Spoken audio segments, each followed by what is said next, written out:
eskwela ay totoong masaya.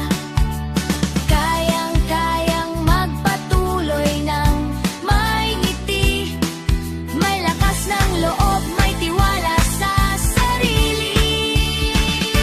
Sa paaralan naming Baclaran, kung saan kami tinuruan magbasa, magsulat, umawit at bumilang. Dito unang nangarap at nahubog ang isipan, kasama ang Diyos naming sandigan.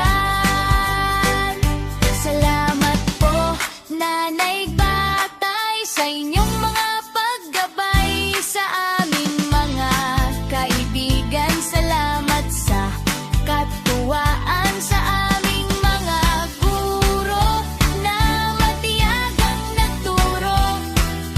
Salamat sa inyo.